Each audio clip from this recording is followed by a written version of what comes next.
Hello everybody and welcome to episode 3 of me learning to become a producer. It's not really episode 3 for me, really this is episode 4 because I did record an episode 3 but the entire recording got corrupted. So I'm going to keep checking halfway through this to make sure the recording's going well, because if it happens again I'll probably cry. But today we're going for quite a simple beat. I've been at work all day, I don't have the most time, I have a lot to do tonight, but I want to get something done. So I had a look on a website called Looperman. It's just where you can get a bunch of free loops, and I found this piano loop.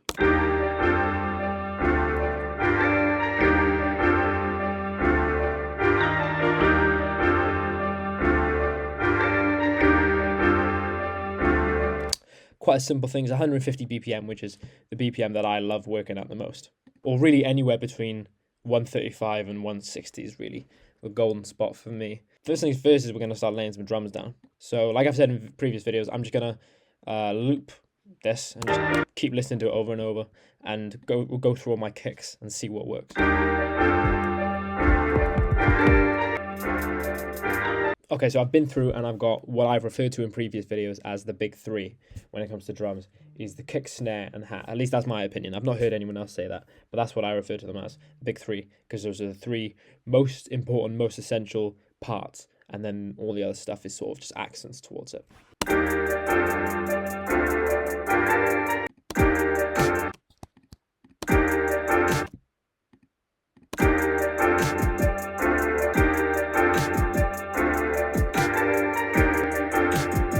Okay, so I got quite a basic pattern going there. I left quite a lot of room in between the kicks and the snares because I really want to fill that. I like doing, things like counter snares and different percussion and things like that, some open hats. So I left a lot of space in there to just have a lot of things sort of pinging off. I really like that type of stuff. So now I'm going to try and find a counter snare, and then we'll have a look for some percussion.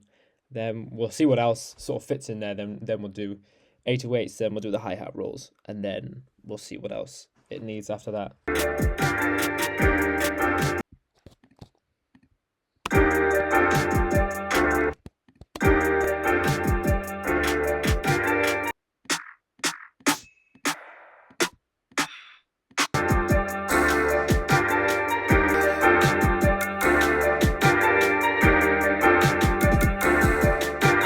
Alright, so because I got this loop from the internet, I already know that it's a G major. They labeled it as G major.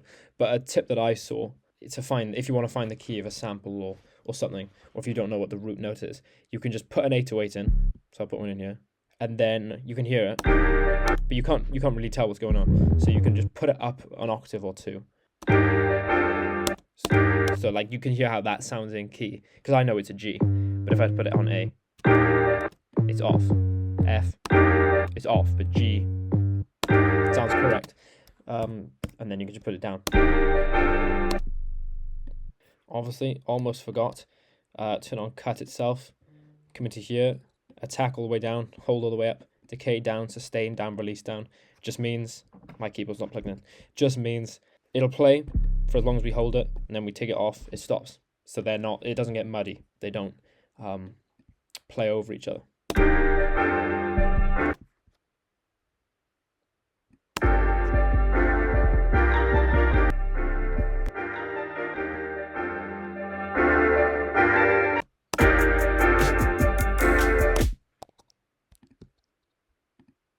And another cool thing I found out about as well, if I can just find the setting, is swing. It adds like a tiny bit of like randomization to things like the hi-hats, which can be done manually, but I'm going to give this a try. And then another trick that I learnt is if I select all these, Command L puts them all straight into the mixer channels. Easy, and they're all labeled, which is happy days. So first thing I'm going to do, come on the melody and take out the low end so that the bass can come through. You can see all that coming up right there. That's getting in the way of the bass.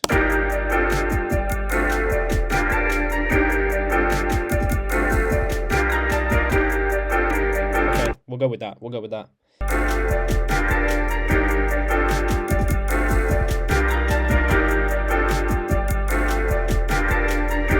Okay, cool.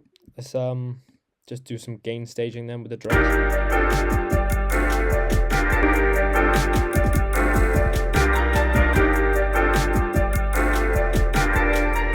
and I'm gonna put both of the percussion, the sort of just the hits, not drum bits, the sort of ambient.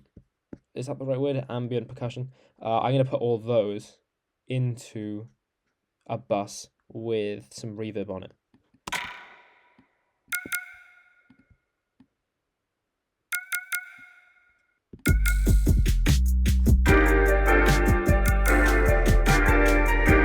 Cool, let's get on with some arrangement then. Something I really want to do, which I haven't done in one of these videos yet, is if I split my channel, I want to put like a bit of a riser going in. I want to put a subtle one.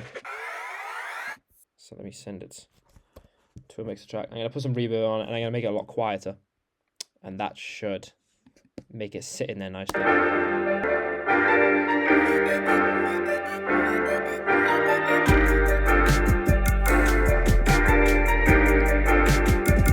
I've actually decided to add to the bass. I'm going to double the bass up, do another 4 bars. And I'm going to have it go down instead. Yeah, exactly like that.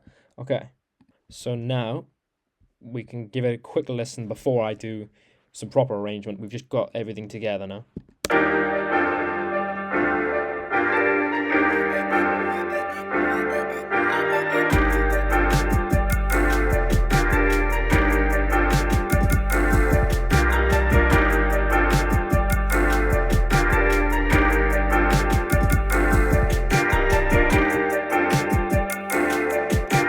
In fact, I kind of wonder how it would sound if we took the melody, get the melody in the mixer channel, and I've discussed this in one of these videos before, but I can't remember if it's the video that corrupted, so obviously that never went up, but I spoke about this plugin completely free. It just makes it, it makes it more zen.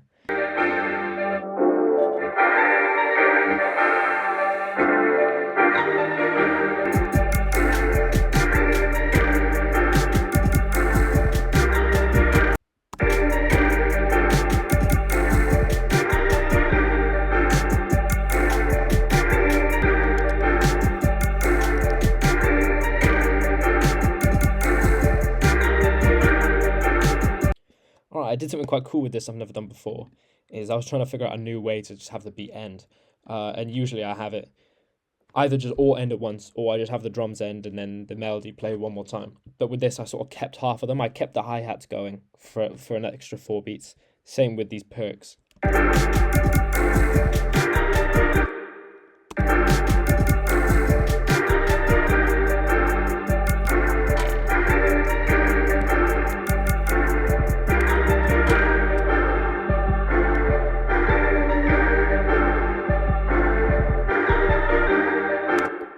Cool. I'm going to get that exported. But I think that's going to do it for today. Like I said, a bit of more of a quick one, because I have a lot of stuff on my to-do list tonight. But I wanted to get something made, something done for a new day 3, because the last day 3 got ruined. So thank you all for watching. Hopefully you've enjoyed. Hopefully maybe you've learned something. I've definitely learned something. So I'll see you in the next video, hopefully tomorrow. See you then.